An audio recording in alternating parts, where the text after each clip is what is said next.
اور کوئی مذہب جو ہے وہ کوئی غلط کام نہیں سکھاتا، اور اس لیے ہمیں اپنا حکم ہے مسلمانوں کو بھی. دیکھیں قرآن میں لکھا ہوا ہے کہ آپ کسی مذہب کو برا مت کہیں، کسی کی اپنا عبادت گاہ کو برا مت کہیں. اور اگر آپ کو سب پیغمبروں پہ آپ کو یقین لانا ہوگا تب آپ مسلمان کہلائیں گے. سب کتابوں پہ یقین لانا ہوگا تب آپ مسلمان کہلائیں گے. یعنی جو اسلام ہے وہ احترام سکھاتا ہے ہمیں دوسرے مذہبوں کی اور دوسری کتابوں کی. تو میں یہ سمجھتا ہوں کہ ہر مذہب یعنی کہ یہی کچھ سکھاتا ہے. تو دوسرے مذاہب کا ہمارا مقابلہ ایک دوسرے سے نہیں ہے. ہمارا مقابلہ خوف، بدامنی، فساد، انتشار، ہیجان اور عدم استحکام سے ہے. اور ہمیں امید ہے کہ امن، استحکام، بصیرت اور ترقی کے نام پر اکٹھا ہونا ہوگا. یہ بات باعث اطمینان ہے کہ پاکستان کے عوام نے کبھی نفرت کی سیاست کو قبول نہیں کیا، فساد کو مسترد کیا ہے اور ہیجان کو ناپسند کیا ہے.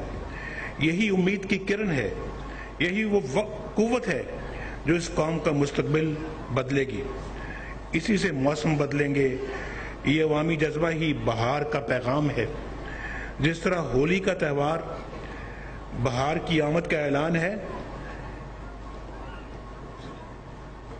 میں اسی طرح سے جو ہے وہ ان سب چیزوں کا بھی بہار کی آمد کا اعلان ہے. اور میں ابھی تھوڑی جو ابھی یہاں پہ گفتگو ہوئی ہے، میں بتانا چاہتا ہوں جو کراچی سے جن کا تعلق ہے، اور ممکن ہے یہاں پہ اندرون سندھ سے بھی کئی لوگ آئے ہوں، لیکن کراچی کے اندر ماشاءاللہ ہم نے دیکھے 2013 میں فیصلہ کیا کہ ہم نے کراچی کے اندر امن قائم کرنا ہے. آپ بتاؤ کہ کراچی میں اب امن قائم ہو گیا ہے یا نہیں ہوا ہے؟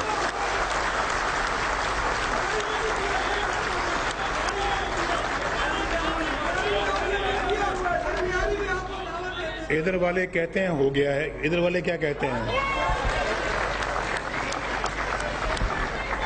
اور دیکھیں 2013 سے پہلے کی آپ ٹیلی ویژن کی سکرینوں کی تصویریں دیکھیں، اخباروں میں دیکھیں کیا لکھا ہوا ہے، اور تصویریں دیکھیں کس طرح سے کراچی کے حالات کتنے خراب تھے. اور پھر 2013 کو ہم نے سپٹمبر میں یہ آپریشن شروع کیا، اور آج اللہ کے فضل و کرم سے یعنی کہ گلیوں میں بھی امن ہے. اللہ تعالیٰ نظر بد سے بچائے. اور پھر گلیوں میں امن ہے، سڑکوں پہ امن ہے. اور پہلے تو یہ ہوتا تھا کہ کراچی میں اپنا بچے اسکول جاتے تھے تو مائیں دعائیں کرتی تھیں، پیچھے سے دعائیں کرتے تھے کہ ہمارے بچے خیر و عافیت سے واپس گھر آ جائیں. جو ہسبینڈ جو ہیں وہ جاتے تھے تو بیویاں دعائیں کرتی تھی کہ میرا شوہر خیر و عافیت سے گھر واپس آ جائے.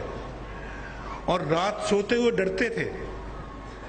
لیکن آج دیکھیں اللہ کے فضل سے کتنی یعنی کہ بہتری آ چکی ہے کراچی کے امن و امان میں، اور انشاءاللہ اور آئے گی. اغوا کیا جاتا تھا جو ہے نا وہ ہمارے ہندو بھائیوں کو، کاروباری لوگوں کو، اس میں کتنی کمی آ چکی ہے. کھیل داس آ چکی کہ نہیں آ چکی؟ سر آ گئی ہے. اور سر اب تھوڑا سا کھیل داس کو کہیں کہ اپنا وزن کم کرے. میں اس کے انٹرسٹ میں یہ بات کر رہا ہوں کیونکہ مجھے اس سے پیار ہے، بڑی ہمدردی ہے، اور میں چاہتا ہوں کہ یہ صحت مند ہو. ابھی جب یہ تقریر کر رہا تھا تو اس کو سانس چڑھ رہا تھا، سانس. تو میں نے اسی وقت میں نے فیصلہ کیا تھا کہ میں کہوں گا کھیل داس کو کہ تم اپنا جو ہے نا اپنا جسم کم کرو اور وزن کم کرو. کوستانی کہلاتے ہو لیکن کوستانی لگتے نہیں ہو. لوگ کہتے ہیں اگر آپ وزن کم کریں گے تو میاں صاحب آپ کو محبت ہی اسی لیے کرتے ہیں، آپ موٹے ہیں اس لیے پہچان ہوا. تو میں یہ سمجھتا ہوں کہ یہ اپنا کاروباری لوگوں کو اغوا کیا جاتا تھا، اور ہم اپنا ایک اگر کوئی ویسا وقت آئے گا تو ایسا سخت قانون اور بھی بنائیں گے جس سے کبھی کوئی اس طرح کا واقعہ ہوتا ہے تو مجرم کو بالکل کٹہرے پہ سزا ملنی چاہیے.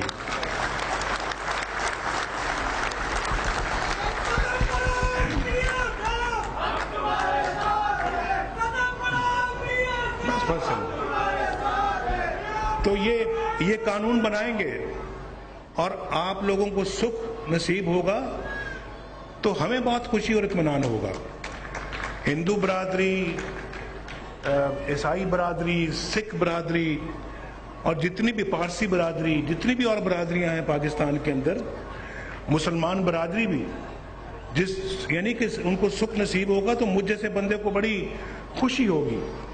اور میں انشاءاللہ سارے وہ اقدامات کروں گا اللہ کے فضل و کرم سے.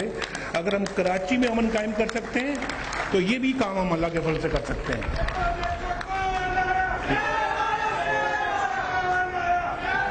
کافی دیر سے لوگ دیکھ رہے ہیں، کوئی بات نہیں.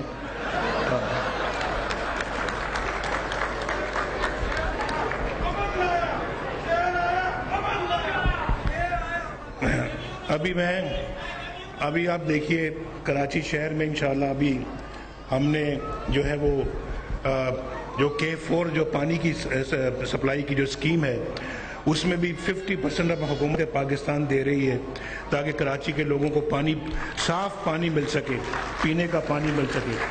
اسی طرح سے ہم کراچی کے اندر جو ہے وہ ابھی یہ گرین لائن بنا رہے ہیں، جیسے کہ میٹرو بس لاہور میں ہے، اسلام آباد میں ہے، راولپنڈی میں ہے، ملتان میں ہے میٹرو بس. تو ابھی کراچی میں بھی ہم بنا رہے ہیں، یعنی وفاقی حکومت ہم بنا رہے ہیں.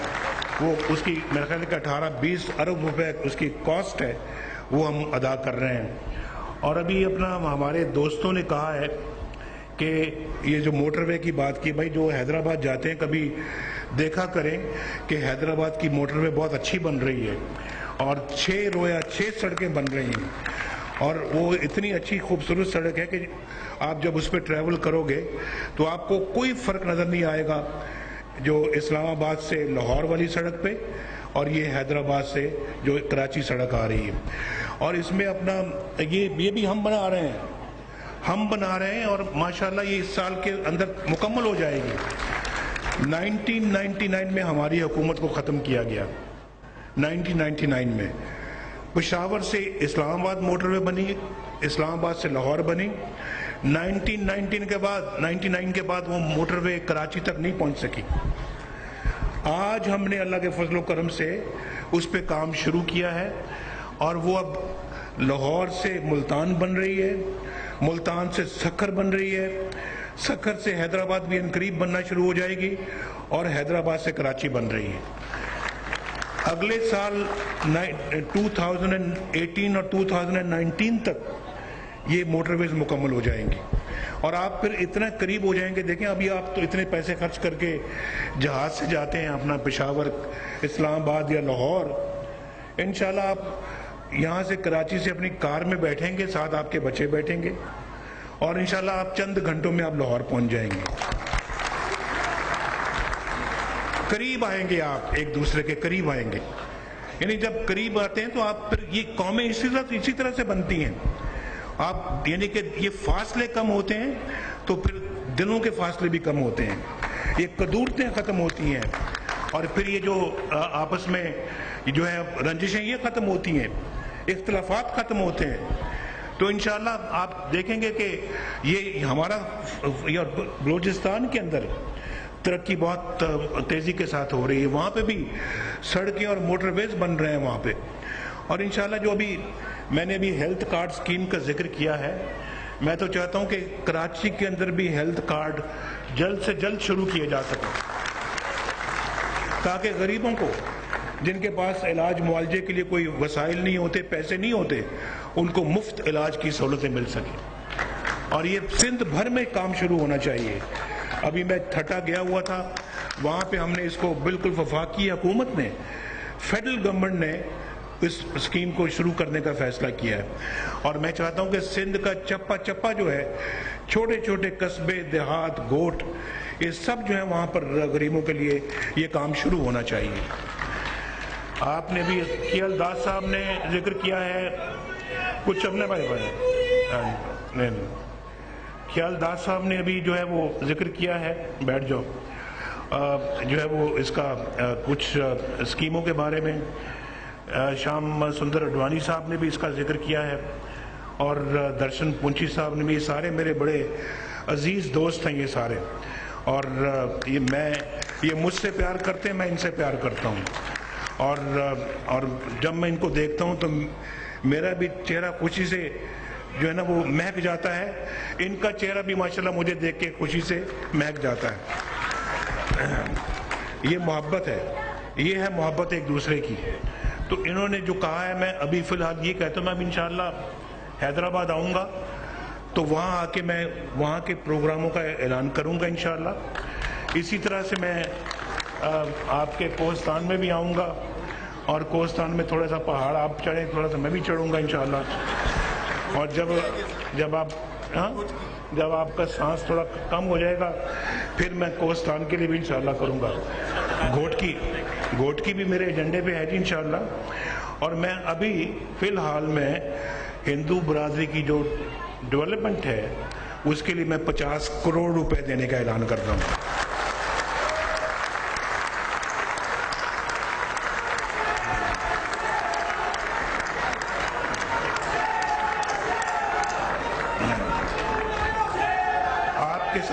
آپ کے ساتھ بیٹھوں گا اور بیٹھ کے انشاءاللہ اس کا میں فیصلہ کروں گا کہ یہ کہاں پیسے خرچ ہونے ہیں. آپ تینوں انشاءاللہ اس میں شامل ہوں گے. اور پھر صرف یہ 50 کروڑ تو بھی آغاز ہے بھائی، آغاز. اتنے شروعات ہیں، پتہ نہیں کہاں تک جائے گا انشاءاللہ، یہ تو بہت آگے جائے گا. اور بہت بہت آپ کا شکریہ، آپ کی محبت کا بہت بہت شکریہ. میں بہت خوش ہوں آپ سے آج پھر مل کے. اور کبھی یار سب کو آپ لے کے آؤ، اسلام آباد بھی لے کے آؤ، ان کو وزیر اعظم ہاؤس دکھائیں، ان کو پرائم منسٹر ہاؤس دکھائیں، ان کو اسلام آباد کی سیر کرائیں.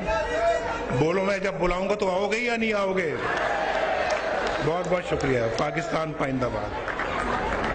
وزیر اعظم نواز شریف کراچی میں ہندو برادری کی تقریب سے خطاب کر رہے تھے. اس موقع پر انہوں نے ہندو برادری کی فلاح کے لیے 50 کروڑ روپے کا اعلان کیا اور یہ بھی کہا کہ یہ تو ابھی شروعات ہے، اس سے آگے بھی بہت کچھ ہوگا. وزیر اعظم نواز شریف نے سندھ بھر میں ہیلتھ کارڈ اسکیم شروع کرنے کی بھی خواہش کا اظہار کیا اور ساتھ ہی ساتھ حیدرآباد موٹر وے اور اس کے علاوہ سندھ بھر میں صاف پانی کی فراہمی کے لیے بھی حکومت پاکستان کی تعاون کی یقین دہانی کرائی ہے. اور ساتھ ہی ساتھ موٹر وے اور اس کے علاوہ گرین میٹرو لائن کا بھی آغاز کرنے کی بات کی ہے. وزیر اعظم نواز شریف نے کہا کہ زمینی فاصلے کم ہوں گے تو ہی دلوں کے فاصلے بھی ختم ہوں گے. انہوں نے کہا کہ مذہب کے نام پر شہریوں کے حقوق کرنے والے اسلام کی درست تشریح نہیں کرتے.